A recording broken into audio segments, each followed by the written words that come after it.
வயலோ வயலோ வயலோ செழிக்க வாழ்வு தந்தானே, வயலோ வாழ்வு தந்தானே.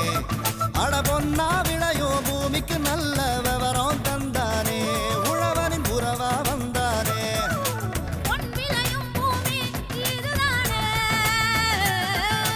வயலோ வயலோ வயலோ செழிக்க வாழ்வு தந்தானே, வயலோ வாழ்வு தந்தானே. அட பொன்னா விளையோ பூமிக்கு நல்ல விவரம் தந்தானே, உழவனின் உறவா வந்தானே. தந்தன தந்தன தன தந்தானே, மண்வளம் பொங்கிட துணை வந்தானே. தந்தன தந்தன தன தந்தானே, மண்வளம் பொங்கிட துணை வந்தானே. வணக்கம் வேளாண் பெருமக்களே, இன்றைய பொன் விளையும் பூமி நிகழ்ச்சியில் முதலில் வருவது வேளாண் செய்திகள், வேளாண் சந்தை நிலவரம், வேளாண் வானிலை. தொடரும் வேளாண் தொழில்நுட்ப பகுதியில் நெற்பயிரில் ஒருங்கிணைந்த நோய் மேலாண்மை குறித்து விவரிக்கின்றார் மதுரை வேளாண் அறிவியல் நிலைய பயிர் நோயியல் துறை உதவி பேராசிரியர் முனைவர் கே மனோன்மணி அவர்கள். இனி வருவது வேளாண் செய்திகள்.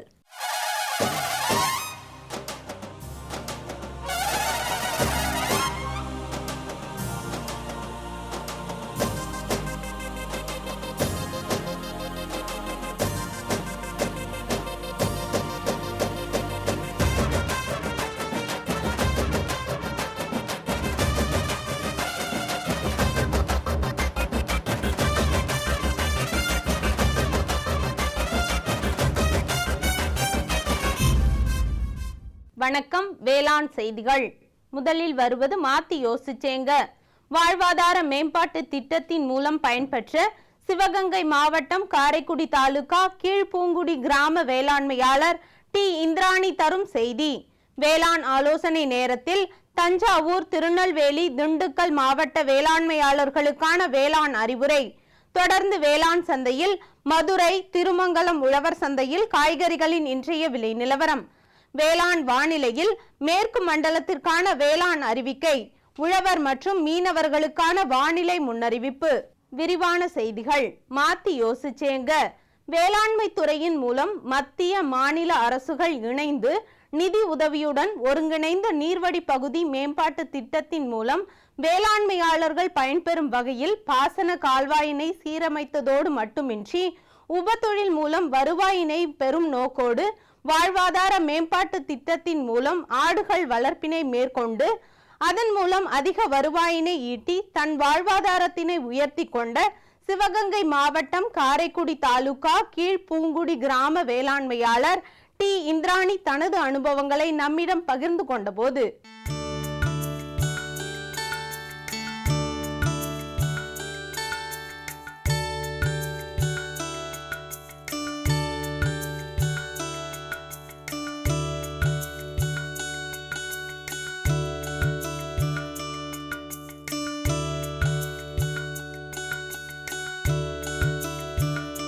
பன்னெண்டு பேர் நாங்கள் குழு அமைச்சு 3 வருஷம் ஆச்சு. போன வருஷம் இந்த நிதி வேளாண்மை திட்டத்திலேருந்து எங்களுக்கு 25,000 கொடுத்தாங்க. அதில் 8 ஆடு வாங்கினோம். 8 ஆட்டில் 4 குட்டி ஓடிச்சு. 4 ஆட்டை விற்று 12,000 பேங்கில் ஓட்டிருக்கிறோம். இன்னும் 8 ஆடு நிற்கிது. இதில் இருந்து நாங்கள் மேல்மை அடைஞ்சிருக்கிறோம். 24,000 எங்களுக்கு இதில் இருந்து நன்மை கிடச்சிருக்குது. இதை சுழற்சி நிதியாக மேலும் மேலும் இதை நாங்கள் செய்கிறதுக்கு இந்த கொடுத்த அதிகாரிகளுக்கும் சிவகங்கை மாவட்டம் அதிகாரிகளுக்கும் எங்கள் நன்றியை தெரிவித்துக் கொள்கிறோம். மேலும் விவரம் பெற விவசாயி டி இந்திராணி அவர்களை 09600371274 என்ற கைபேசி எண்ணில் தொடர்பு கொள்ளலாம். இனி வருவது வேளாண் ஆலோசனை நேரம்.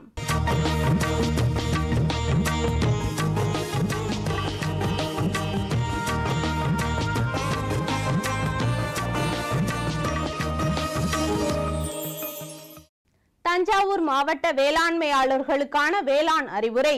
வரும் தினங்களில் வறண்ட வானிலை எதிர்பார்க்கப்படுவதால் அறுவடை நிலையில் உள்ள தாளடி நெல்லினை அறுவடை செய்து நன்கு காய வைத்து 13% கீழ் சேமித்து வைத்து பூச்சிகள் இல்லாமல் பாதுகாக்கவும். போதிய மண் ஈரம் இருப்பின் நெல் தரிசு பயிறு வகை பயிர்களில் இலைவழி தெளிப்பாக பயிறு அதிசயம் ஏக்கருக்கு 2 கிலோ அல்லது 20 கிராம் DAP கரைசலை பூக்கும் தருணத்திலும் 15 நாட்கள் இடைவெளியில் தெளிக்கவும். மாசி பட்டத்தில் எள் விதைப்பதற்கு TMV 4, TMV 7 ஏற்ற ரகங்களாகும். நெல் தரிசு, உளுந்து பயிரில் அதிக பனிமூட்டம் காரணமாக சாம்பல் நோய் தாக்குதல் காணப்படுகிறது. இதனை கட்டுப்படுத்த ஏக்கருக்கு கார்பன் டெசிம் 200 கிராம் அல்லது நனையும் கந்தகத்தூள் 600 கிராமை கைத்தளிப்பான் கொண்டு தெளிக்கவும். திருநெல்வேலி மாவட்ட வேளாண்மையாளர்களுக்கான வேளாண் அறிவுரை. வரும் தினங்களில் வறண்ட வானிலை எதிர்பார்க்கப்படுவதால் பருத்தி மற்றும் மிளகாயை அறுவடை செய்து வெயிலில் உலர்த்தி பாதுகாப்பான இடத்தில் சேமிக்கவும். மானாவாரியில் மண் வளத்தை மேம்படுத்த அறுவடை செய்யப்பட்ட மக்காச்சோளம், சோளம், பயிறு வகை போன்ற பயிர் கழிவுகளை சுழற்சி செய்யவும். திண்டுக்கல் மாவட்ட வேளாண்மையாளர்களுக்கான வேளாண் அறிவுரை. வரும் தினங்களில் மழை பெய்ய வாய்ப்பு இல்லாததால் அறுவடை நிலையில் உள்ள பயிர்களை அறுவடை செய்ய திட்டமிடவும். மிளகாயில் பழத்துளைப்பானை கட்டுப்படுத்த ஏக்கருக்கு 5 என்ற அளவில் பயன்படுத்தவும். விளம்பர இடைவேளைக்கு பிறகு வேளாண் செய்திகள் தொடரும். சுகமாய் பரவும் நறுமணத்தில், சுவை எனும் இன்பத் தோட்டத்தில், வளர்ச்சி எனும் பாதையில், மலர்ந்திருக்கும் புன்னகையில், பசுமையான செடிகளில், பெரிய பெரிய வர்த்தகங்களில், தேனீக்களின் ரீங்காரத்தில், மகிழ்ச்சியின் இன்ப ஒலியில். NHM தோட்டக்கலை இயக்கம். எங்கள் விருப்பம் உங்களது புன்னகை. இனி வருவது வேளாண் சந்தை.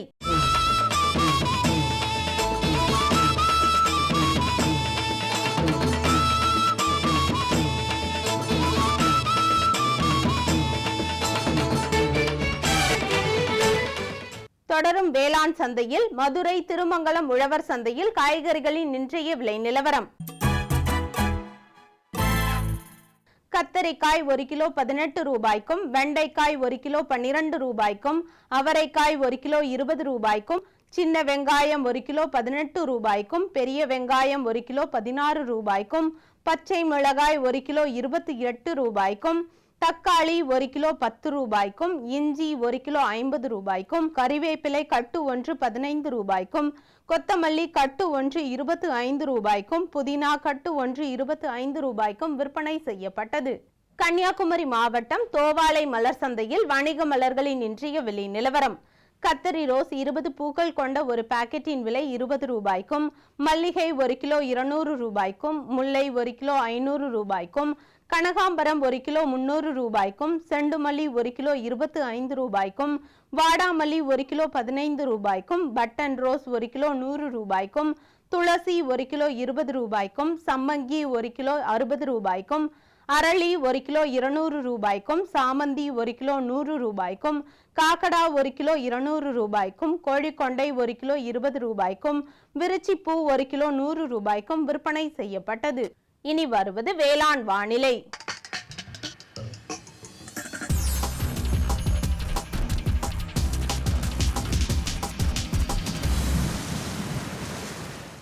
மேற்கு மண்டல மாவட்டங்களான கோவை, ஈரோடு, திருப்பூர் ஆகிய மாவட்டங்களில் காற்றின் வெப்பநிலை அதிகபட்சமாக 34 டிகிரி செல்சியஸ் ஆகவும் குறைந்தபட்சமாக 21 டிகிரி செல்சியஸ் ஆகவும், காற்றின் ஒப்பு ஈரப்பதம் 61.3% காற்றின் வேகம் மணிக்கு 3.2 கிலோமீட்டராகவும், மண்ணின் ஈரப்பதம் 15 சென்டிமீட்டர் ஆழத்தில் 15% மண்ணின் வெப்பநிலை 15 சென்டிமீட்டர் ஆழத்தில் 28 டிகிரி செல்சியஸ் ஆகவும் மழை அளவு பதிவு இல்லை. சூரிய கதிர்வீச்சு 404.2 கலோரி பெர் சென்டிமீட்டர் ஸ்கொயர் ஆகவும், வளிமண்டல அழுத்தம் 967.3 ஹெக்டா பாஸ்கல் அளவாகவும், இலையின் ஈரப்பதம் மணிக்கு 4.5 இருந்தது. வானிலை முன்னறிவிப்பு. உழவர்களுக்கான வானிலை முன்னறிவிப்பு. தமிழகம் மற்றும் புதுச்சேரியில் வறண்ட வானிலையே காணப்படும். மீனவர்களுக்கான வானிலை முன்னறிவிப்பு. தமிழகம் மற்றும் புதுச்சேரி கடலோர பகுதியில் எச்சரிக்கை எதுவும் இல்லை. இத்துடன் இன்றைய வேளாண் செய்திகள் நிறைவடைந்தன. நன்றி, வணக்கம்.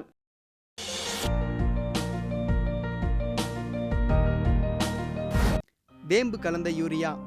சிறந்த உற்பத்திக்காக வேம்பு கலந்த யூரியா நம் நாட்டிலேயே 70 லட்சம் டன்னாக அதிகரிக்க 6 ஆலைகள் சீரமைக்கப்படுகின்றன. FCIL-இன் கோரக்பூர், சித்ரி, தல்சர் மற்றும் ராமகுண்டம் ஆலைகள், HFCL-இன் பரௌனி மற்றும் BVFCL-இன் நாமருல் போர்ட் ஆகியன. பழம் நழுவி பாலில் விழுந்தது போல இப்பொழுது நம் நாட்டிலேயே வேம்பு கலந்த யூரியா உற்பத்தி செய்யப்படும். இதனால் விவசாயிகளுக்கு நன்மையே விளையும். 10% வரை தானிய உற்பத்தி அதிகரிக்கும். மண்ணில் 10-15% நைட்ரஜன் திறன் அதிகரிக்கும்.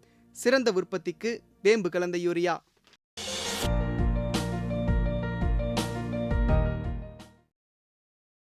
நமது பொதிகையில் வியாழந்தோறும் பிற்பகல் 12:05 முதல் 1 மணி வரை வேளாண் களம் நேரலை நிகழ்ச்சி.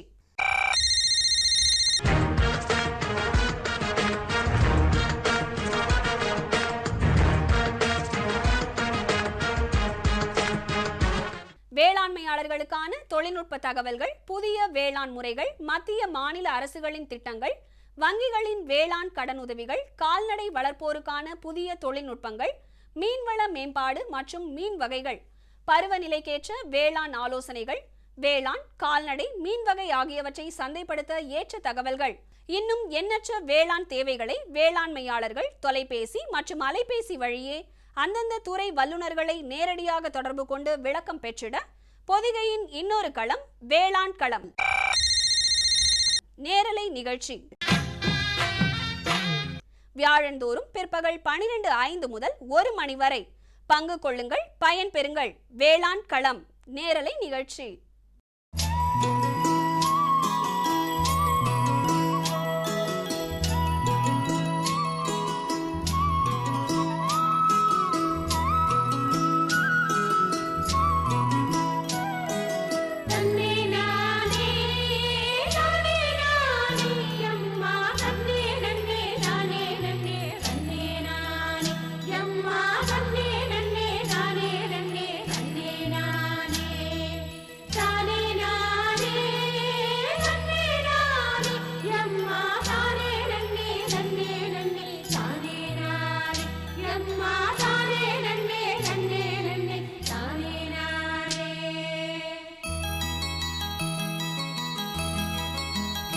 நெல் பயிரில் பூஞ்சான நோய்கள், நச்சுயிரி நோய்கள், பாக்டீரிய நோய்கள் என பலவும் நெல் மகசூலில் இழப்பினை ஏற்படுத்துகின்றன. இதனை ஒருங்கிணைந்த முறையில் கட்டுப்படுத்தவும் தவிர்க்கவும் முடியும். மேலும் விதைக்கும் முன்பே விதை நேர்த்தி செய்தல், இயற்கை முறையில் பூச்சிக்கொல்லிகளை பயன்படுத்துதல் போன்றவற்றினை பின்பற்றுவதன் மூலமாக நோய்களிலிருந்து பயிரினை பாதுகாக்கலாம். அந்த வகையில் இன்றைய வேளாண் தொழில்நுட்ப பகுதியில் நெற்பயிரில் ஒருங்கிணைந்த நோய் மேலாண்மை முறைகள் குறித்து விவரிக்கின்றார் மதுரை வேளாண்மை அறிவியல் நிலைய பயிர் நோயியல் துறை உதவி பேராசிரியர் முனைவர் கே மனோன்மணி அவர்கள்.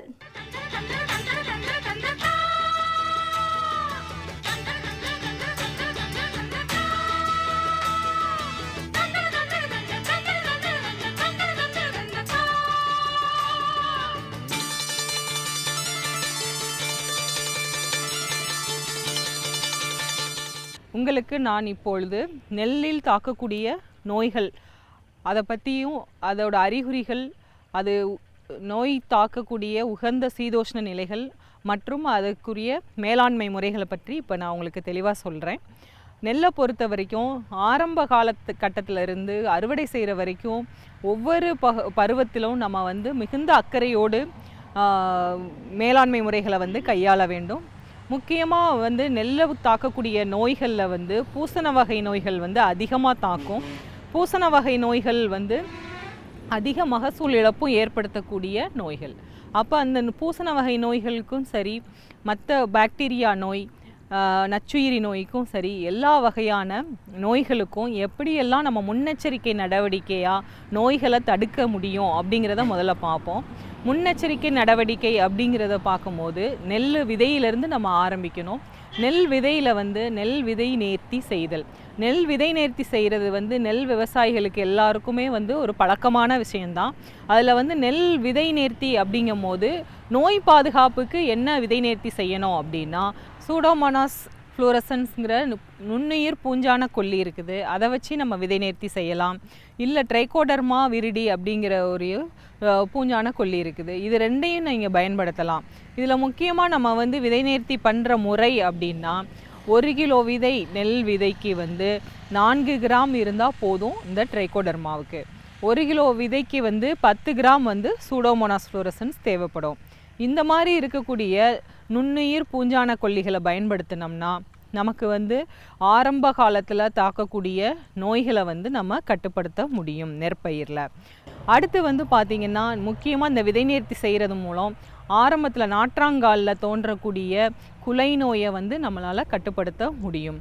இப்போ இந்த நாற்றாங்காலில் இருக்கக்கூடிய குலை நோய், இலைப்புள்ளி நோய், இது ரெண்டுமே வந்து உங்களுக்கு வந்து அதிக அளவில் வந்து பாதிப்பு ஏற்படுத்தக்கூடிய ஒரு மகசூலில் இழப்பு அதிகமாக ஏற்படுத்தக்கூடிய நோய்கள். இப்போ அதை வந்து ஆரம்ப நிலையில் கட்டுப்படுத்துறதுக்கு நம்ம முன்னெச்சரிக்கை நடவடிக்கையாக விதைநேர்த்தி செய்கிறோம். அடுத்து வந்து பார்த்திங்கன்னா இந்த நோய் காரணி, அந்த நோய் கிருமி பூஞ்சானமானது வரப்பில் இருக்கக்கூடிய புல் சார்ந்த தாவரங்கள் எதுலைனாலும் தங்கி இருக்கும். அப்போ நம்ம வந்து அந்த வரப்பில் இருக்கக்கூடிய வரப்பு இல்லை வயலை சுற்றி இருக்கக்கூடிய களைகளில் வந்து புல்லாக இருக்கக்கூடிய எல்லாத்துலேயுமே வந்து நம்ம வந்து பூஞ்சான கொல்லி தெளிக்கிறது மூலம் இந்த நோய் கிருமிகள் வந்து அடுத்தடுத்து நெற்பயிரை தாக்காமல் இருக்கிறதுக்கு பயன்பாடாக இருக்கும். இனி அடுத்து வந்து பார்த்திங்கன்னா மண்ணிலிருந்து தங்கி அந்த நாற்று விடுற நேரத்தில் வந்து இலை உறை கருகல் நோய் அப்படிங்கிற நோய் வந்து தாக்கும். இதுவும் ஒரு வகையான பூஞ்சான நோய் தான். இந்த பூஞ்சான நோய் வந்து பார்த்திங்கன்னா ஆரம்பத்தில் வந்து அந்த நெல் சிம்பு விடுகிறதுன்னு சொல்லுவோம். அந்த இடத்துல வந்து உங்களுக்கு வந்து கீழே அடிப்பாகத்தில் வந்து இளம் பழுப்பு நிறத்தில் சின்ன புள்ளிகளாக தோன்றும். அப்புறம் வந்து கொஞ்சம் கொஞ்சமாக அளவில் பெரிதாகி பெரிய ஒரு அழுகுன ஒரு புள்ளிகள் மாதிரி தோண ஆரம்பிக்கும். அப்படி தோன்றும் போது உங்களுக்கு வந்து தண்டு பகுதி வந்து நைந்து அதில் வந்து சிறு சிறு கடுகு மாதிரி உங்களுக்கு வந்து அந்த பூசான விதைகள் வந்து உற்பத்தியாகி நிறையா இருக்கும். அப்போ இந்த மாதிரி இருக்கக்கூடிய இலையுறை கருகல் நோய் கட்டுப்பாடுக்கு வந்து நம்ம வந்து தாராளமாக வந்து நம்ம சூடோமோனாஸ் அப்படிங்கிற அந்த பூஞ்சான கொல்லியை பயன்படுத்தலாம். அதுக்கு அடுத்த நிலையில் வந்து பார்த்தோம்னா நெல் நாற்றில் வந்து நம்ம வந்து வேர்களில் வந்து இந்த சூடோமோனாஸ் கரைசலில் வந்து ஒரு அரை மணி நேரம் முக்கி வச்சுருந்தோம்னா அந்த சூடோமோனாஸ் வந்து வேர்களில் ஃபுல்லாக பரவிடும். அப்படி அது பரவிடுச்சுன்னா அந்த வேர்களை வழியாக தாக்கக்கூடிய நோய்க்கிருமிகள், இந்த நெல் உறை கருகல் நோய் பற்றி சொன்னேன் இல்லையா, அந்த நோயை வந்து நோய்க்கிருமியோட வித்துக்களை வந்து நம்ம குறைக்க வழியாக இருக்கும். அப்போ அந்த மாதிரி இருக்கும்போது அடுத்து சிம்பு விடிக்கிற பருவத்தில் வந்து இந்த நெல் உறை கருகல் நோயோட தாக்குதல் வந்து கம்மியாகும். இந்த இளம் வயதில் தாக்கக்கூடிய இந்த நோய்கள் வந்து முக்கியமாக நல்ல குளிர் பருவம், மேகமூட்டம் மற்றும் ஈரப்பதம், காற்றின் ஈரப்பதம் அதிகமாக இருக்கிறது, குறைந்த வெப்பநிலை, சிறு தூறல், இந்த மாதிரி இருக்கக்கூடிய காலகட்டத்தில் வந்து கட்டாயம் வந்து இந்த பூசணத்தோட வளர்ச்சி வந்து அதிகமாக இருக்கிறதுனால நோய் வந்து தீவிரமடையுது. அப்போ இந்த மாதிரி இருக்கக்கூடிய காலகட்டத்தில் வந்து நம்ம வந்து பூசணக்கொல்லிகள், அதாவது ரசாயன பூசணக்கொல்லிகள் எதையும் பயன்படுத்துறதுனால தப்பில்லை. ஊடுருவி பாயக்கூடிய பூசணக்கொல்லியான கார்பன்டசிம் அப்படிங்கிறது வந்து நம்ம தூள் மாதிரி கிடைக்கிது. இதை வந்து 1 லிட்டர் தண்ணிக்கு 1 கிராம்ங்கிற அளவில் நம்ம வந்து கலந்து தெளித்தோம்னா நெல்லில் வந்து ஊடுருவி பாய்ந்து, அதாவது இது வந்து நோயோட தீவிரம், முக்கியமாக இந்த புள்ளிகள் சொன்னேன் இல்லையா, இலையுறை கருகல் நோயோட புள்ளிகள் வந்து ஒரே ஒரு செடியில் மட்டும், ஒரே ஒரு நெல் குத்தில் மட்டும் 3லேருந்து 5 இலைப்புள்ளிக்கு மேலே அதிகமாக இருந்துச்சுன்னா கட்டாயம் நம்ம வந்து ரசாயன பூஞ்சான கொல்லிகளை வந்து தெளிக்கிறது தான் ரொம்ப சிறந்தது. இப்போ இதை தவிர வந்து உங்களுக்கு வந்து குலை நோய் அப்படின்னு சொன்னோம். குலை நோயும் வந்து கார்பன்டசிம் மருந்து தெளிப்பதனால கட்டுப்பாடாகும். அதுவும் வந்து உங்களுக்கு வந்து அந்த குலை நோயோட புள்ளிகள் வந்து எப்பயுமே கண் வடிவத்தில் நீளமாக இருக்கும். அப்போ அந்த நீண்ட கண் வடிவ புள்ளிகள் அது வந்து அதிகமாக 5 புள்ளிகளுக்கு மேலே ஒரே ஒரு செடியில் இருந்துச்சுன்னா கட்டாயம் நம்ம வந்து கட்டுப்பாட்டு முறைகளை வந்து எடுத்துக்கணும். அப்போ அதுவும் வந்து உங்களுக்கு வந்து கார்பன்டசிம்ங்கிற மருந்து மூலமாக நம்ம கட்டுப்படுத்த முடியும். இதுக்கு அடுத்து வந்து ஸ்டேஜில் வந்து பார்த்திங்கன்னா நல்லா பயிர் வந்து அந்த பூத்து பால் பிடிக்கும் தருணம், அந்த தருணத்தில் வந்து பார்த்திங்கன்னா உங்களுக்கு வந்து நெல் உறை அழுகல் நோய் அப்படிங்கிற நோய் வந்து தாக்கும். நெல் உறை அழுகல் நோய் தாக்குதல் இருக்கிறதுனா கட்டாயம் உங்களுக்கு வந்து மகசூல் இழப்பு அதிகமாக இருக்கும். ஏன் கேட்குறீங்கன்னா அந்த நெல் உறை அந்த கதிர்மணிகள் வெளிவிடுற அந்த இதை சுற்றி இருக்கக்கூடிய இலைகளில் தான் வந்து இலையுறை அழுகல் நோய் வந்து தோன்றும். அப்போ அந்த உரைகளில் வந்து பார்த்தோம்னா நீளமான இளம் பழுப்பு நிறத்தில் புள்ளிகள் தோன்றும். அந்த புள்ளிகள் தோன்றதுனால வந்து சில சமயங்களில் வந்து அந்த பூக்கள் வெடித்து வெளியில் வர்ற கதிர் வெடித்து வெளியே வர விடாமல் உள்ளேயே தங்கிடுது. அப்படி இருக்கும்போது உங்களுக்கு வந்து மகசூல் இழப்பு கட்டாயம் ஏற்படும். நெல் மணிகள் அதுக்கு மீறி வந்து நெல் மணிகள் வெளியே வந்தாலும் நெல் மணிகள் வந்து இளஞ்சிவப்பு நிறத்தில் வந்து மாறும். அப்புறம் காலப்போக்கில் வந்து கொஞ்சம் கொஞ்சமாக வந்து இந்த நோய் தீவிரமாகும்போது கருப்பு கலரில் நெல்மணிகள் வந்து தோன்றும். அப்போ இதெல்லாம் வந்து நம்மளுக்கு வந்து சாப்பாட்டுக்கு ஏதுவாக இருக்காது. அதனால் மகசூல் இழப்பு வந்து அதிகமாக இருக்கும். அப்போ இந்த சமயத்தில் வந்து இதே அந்த நெல் வந்து நட்டு 50-55 நாள் அந்த சமயத்தில் தான் இந்த நோய் தாக்குதல் வந்து அதிகமாக இருக்கும். அப்போ நெல் நடவு செஞ்சு 50-55 நாளில் வந்து சீதோஷ்ண நிலை, ஏற்கனவே நான் சொன்னேன், இந்த பூசண வளர்ச்சிக்கு வந்து குளிர்ச்சியான சீதோஷ்ண நிலை, காற்றின் ஈரப்பதம் இதெல்லாம் வந்து அதிகமாக இருக்கும்போது கட்டாயம் இந்த பூசண வளர்ச்சி வந்து அதிகமாக இருக்கும். இதற்கும் இலைவழி தெளிப்பாக வந்து நம்ம வந்து சூடோமோனாஸ் கரைசலை வந்து தெளிக்கலாம், அல்லது நம்ம வந்து ரசாயன பூஞ்சான கொல்லி எதையேனும் தெளிக்கலாம். முக்கியமான ஒரு பாக்டீரியா நோய் ஒன்றும் வந்து நெல்லை தாக்கக்கூடியது. அப்போ அந்த நெல்லை தாக்கக்கூடிய முக்கியமான நோய் வந்து இலை கருகல் நோய். இந்த இலை கருகல் நோய் வந்து ஆரம்ப காலகட்டத்தில் இருந்து நெல் அறுவடை செய்யும் வரை எந்த நேரங்கள்னாலும் தாக்கக்கூடிய தன்மையுடையது. அப்போ நெல் உரை கருகல் நோய் வந்து ஆரம்ப காலத்தில் தாக்கக்கூடிய நோய். அடுத்த ஸ்டேஜில் வந்து பார்த்திங்கன்னா இலையுறை அழுகல் நோய் வந்து தாக்குது. ஆனால் எல்லா நேரங்கள்லையும் தாக்கக்கூடிய நோய் அப்படின்னு பார்த்தோம்னா இந்த பாக்டீரியா இலைக்கருகல் நோய். இந்த இலைக்கருகல் நோய் வந்ததுன்னா ஆரம்பத்தில் வந்து அந்த இலையோட நுனியில் வந்து கருகல் ஆரம்பிக்கும். மஞ்சள் அடித்து அந்த ஓரங்கள், இலையோட ஓரங்கள் வந்து மேலிருந்து கீழே வந்து மஞ்சள் அடிச்சுக்கிட்டே வரும். அப்படி ஒரு வந்து மஞ்சள் அடித்து அதுக்கப்புறம் வந்து அந்த மஞ்சள் அடித்த இடம் வந்து பரப்பளவில் பெரிதாகிக்கிட்டே வந்து முற்றிலும் அந்த இலை வந்து கருகிரும். இந்த பாக்டீரியா இலை கருகல் நோய்க்குரிய காரணி வந்து முக்கியமாக வந்து இலை நுனிகள் வரைக்கும் இருக்கக்கூடிய இயற்கையான துவாரங்கள் வழியாக தான் உள்ளே போகுது. வேறு எதையும் நம்ம வந்து காயங்கள், இலைகளில் எதுவும் காயங்கள் ஏற்படுத்தினாலும் இந்த நோய் கிருமி வந்து எளிதாக உள்ளே நுழைஞ்சிருது. வேறு ஏதாவது வந்து பூசண தாக்குதல் நோய் தாக்குதல் இருந்துச்சுனாலும் இரண்டாம் நிலை தாக்குதலாக வந்து இந்த பாக்டீரியா உள்ளே நுழைந்து இந்த கருகல் நோயை உண்டு பண்ணுது. இப்போ இந்த கருகல் நோய்க்கான உகந்த சீதோஷ்ண நிலை அப்படின்னு பார்த்தோம்னா, எப்படி ஒரு பூசண வளர்ச்சி வந்து குளிர்ந்த நிலையில் இருக்குதோ அதே மாதிரி தான் இதே குளிர்ந்த நிலையில் இருக்கும்போது, குளிர்ந்த சீதோஷ்ண நிலை இருக்கும்போது இந்த பாக்டீரியாவோட இனப்பெருக்க விகிதம் வந்து அதிகமாக இருக்கிறதுனால மிக வேகமாக இந்த நோய் வந்து பரவக்கூடிய வாய்ப்பு இருக்குது. அப்போ அந்த மாதிரி இருக்கக்கூடிய சமயங்களில் இந்த கருகல் நோயை கட்டுப்படுத்துறதுக்கு வந்து ஸ்ட்ரெப்டோமைசின் சல்ஃபேட் அப்படிங்கிற வந்து ஒரு ஆன்டிபயோட்டிக் எதிர் உயிரியும் மற்றும் காப்பர் ஆக்சிக்ளோரைடு அப்படிங்கிற ஒரு பூஞ்சான கொல்லி, அது வந்து உங்களுக்கு பாக்டீரியாவையும் கொல்லக்கூடிய தன்மை உடையது. இது ரெண்டையும் வந்து நம்ம வந்து இலைவழி தெளிப்பாக நம்ம தெளித்தோம்னா கட்டாயம் வந்து இந்த கருகல் நோய் வந்து கட்டுப்படுத்த முடியும்.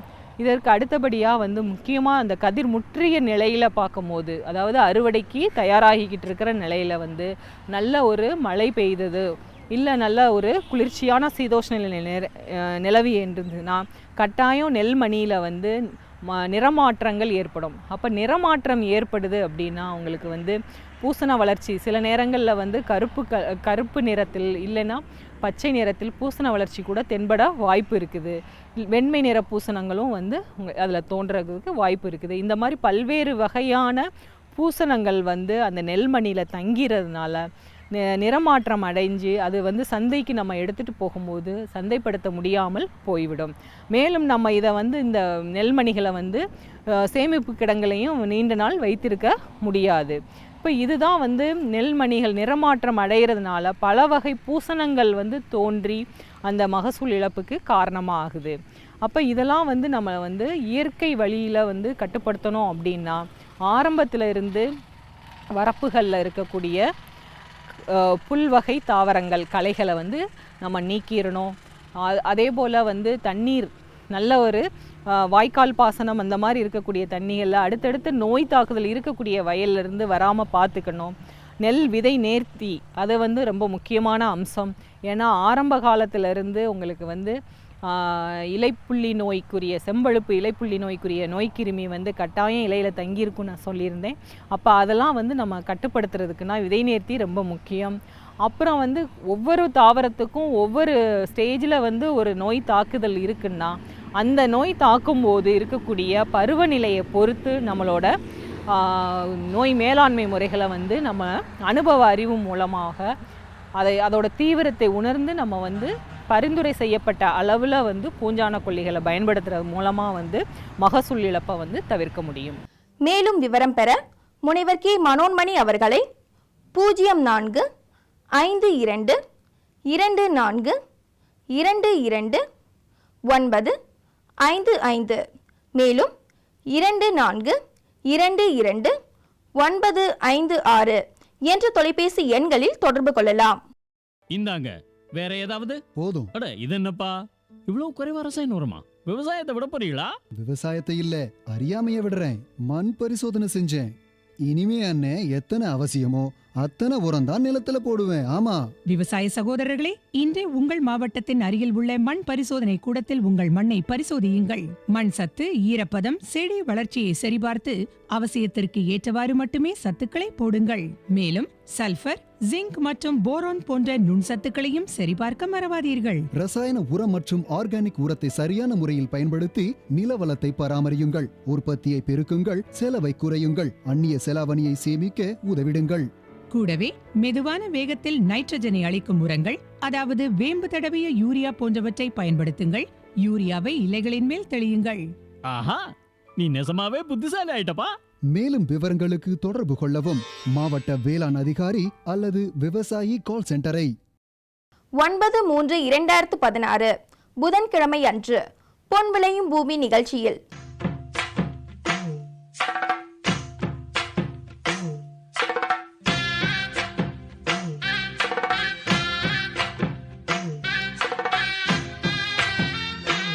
மாத்தி யோசிச்சேங்க. ஒருங்கிணைந்த நீர்வடி பகுதி மேம்பாட்டு முகமை திட்டத்தின் மூலம் பயன்பெற்ற சிவகங்கை மாவட்டம் அரண்மனை செருவாயில் கிராம வேளாண்மையாளர் ஏஎல் நரசிங்கமூர்த்தி அவர்கள் தரும் செய்தி. வேளாண் ஆலோசனை நேரம். கிருஷ்ணகிரி, திருவாரூர், தேனி மாவட்ட வேளாண்மையாளர்களுக்கான வேளாண் அறிவுரை.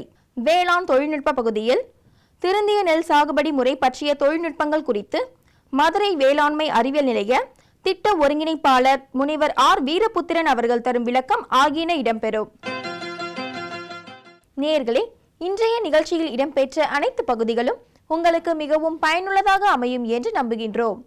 பொன் விளையும் பூமி நிகழ்ச்சியினை நீங்கள் இணையதளத்தின் வழியாகவும் பார்க்கலாம். எங்களின் இணையதள முகவரி www.youtube.com/user/agriculture-chennai மற்றும் www.ddpodigai.org.in. ட்விட்டர் மற்றும் ஃபேஸ்புக் ஆகிய சமூக வலைதளங்களில் அக்ரிடிடி சென்னை என்ற முகவரியில் பார்த்து பயன்பெறலாம். உங்களது கருத்துக்கள் மற்றும் ஆலோசனைகள் வரவேற்கப்படுகின்றன. அனுப்ப வேண்டிய மின்னஞ்சல் முகவரி ddagri05chennai@gmail.com. வேளாண்மை குறித்த விவரங்களை பெற www.farmer.gov.in என்ற இணையதளத்திலும் 1801801551 என்ற தொலைபேசி எண்ணிலும் தொடர்பு கொள்ளலாம். மீண்டும் நாளைய பொன் விளையும் பூமி நிகழ்ச்சியில் சந்திப்போம். நன்றி, வணக்கம்.